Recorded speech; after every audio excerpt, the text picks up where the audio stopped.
right now. If you were standing in a Cretaceous forest, the ground trembling beneath your feet, you wouldn't even have time to scream. Something colossal is moving through the trees, something that makes the air itself feel heavier, older, more dangerous. Your heart races not from imagination, but from something buried deep in your blood, an ancestral warning that these creatures were never meant to share the world with anything as fragile as us. Imagine a predator so massive that its mere presence reshaped entire ecosystems. Not just any hunter, but one whose fossils still terrify the scientists who excavate them. These aren't the polished skeletons you see in quiet museum halls. These are the remains that make experts pause, wondering how the Earth ever supported such nightmares, and what it means that they once ruled everything. Take Spinosaurus aegyptiacus, the river monster of North Africa, 95 million years ago. At over 50 feet long and weighing as much as 9 tons, it dwarfed even the mighty Tyrannosaurus rex. Its elongated snout and powerful tail suggest it hunted in water like a gigantic crocodile, but on land it could still tear through prey with claws the size of sabers. One fossil discovery in the Sahara revealed a creature capable of dominating both worlds, land and river, leaving paleontologists to confront the reality that the largest carnivorous dinosaur ever known wasn't confined to dry ground. How would you hide from something that could hunt you from the depths or chase you across the banks? But size alone doesn't capture the terror. Researchers have uncovered evidence of predatory behavior that chills the blood. In one remarkable find, a Tyrannosaurus rex tooth was embedded in the tailbone of a hadrosaur, surrounded by healed bone. That means the duck-billed dinosaur survived an attack from the king itself, only for the predator to perhaps return. T. Rex, with a bite force estimated at over 12,000 pounds, wasn't just killing. It was engaging in a brutal world where survival meant enduring unimaginable violence. And then there's the discovery that shattered expectations. For decades we pictured T. Rex as a scaly giant. Yet close relatives like Yutyrannus reveal evidence of feathers, suggesting even massive tyrannosaurs may have had some plumage, especially when young. Hatchlings, small enough to hold in your arms, covered in downy fluff, growing into 40-foot engines of destruction. The contrast feels wrong, almost forbidden, like nature playing a cruel joke on our understanding. What if the monster that haunted our childhood stories started life looking almost vulnerable?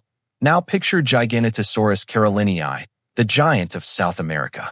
At up to 43 feet long and weighing around 8 tons, this predator rivaled or even exceeded T. Rex in length. Its blade-like teeth were designed for slicing through flesh rather than crushing bone, suggesting it targeted massive sauropods in coordinated attacks.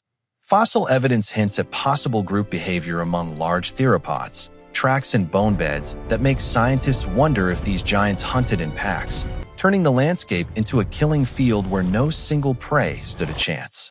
One of the most disturbing fossils ever recovered is known as the dueling dinosaurs.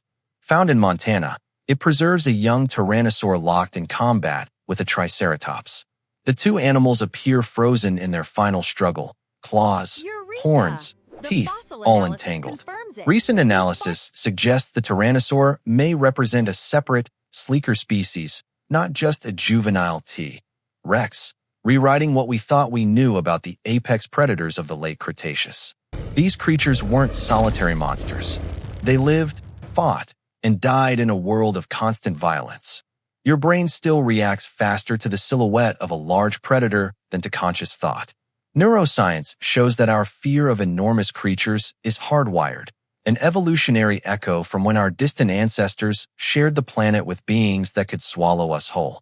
Stand in an ancient floodplain and feel the ground shake as a herd of hadrosaurs stampedes. Behind them, something bigger is coming. You wouldn't outrun it. You wouldn't outthink it. The only option would be to freeze and hope its gaze passes over you. But the real horror lies deeper. Evidence from bone beds and trace fossils shows scavenging behavior even among tyrannosaurs, smaller ones feeding on the remains of larger relatives. In a 75-million-year-old find, bite marks on a massive foot bone revealed a grim cleanup operation. No healing, just opportunistic survival in a world where nothing was wasted. These weren't noble kings. They were survivors in an ecosystem so competitive that even the dead weren't safe. Consider the scale that defies belief. A single Spinosaurus vertebra the size of a dinner plate, teeth longer than your hand, footprints that could swallow a child. The atmosphere back then was richer in oxygen, supporting giants in ways our modern world cannot. Forests stretched endlessly, rivers carved through continents, and volcanoes reshaped the land while these titans fought for dominance. How did the Earth support such colossal life? And why does it feel like we were never supposed to know? There are moments in paleontology that change everything. Footprints in Colorado revealing massive display arenas where tyrannosaur-like dinosaurs gathered to dance and compete for mates. Elaborate rituals captured in stone, showing behavior far more complex than we imagined. These weren't mindless reptiles. They were social, strategic, terrifyingly alive. If humans had existed then, we would have been nothing, prey at best, insects at worst. One wrong step near a river, and the Spinosaurus claims you. One distant roar from a Giganotosaurus pack, and entire herds flee, trampling anything smaller in their path. Your modern comforts, your technology, your sense of control, meaningless against creatures that evolved for 180 million years to master this planet. And yet, for all their power, they vanished.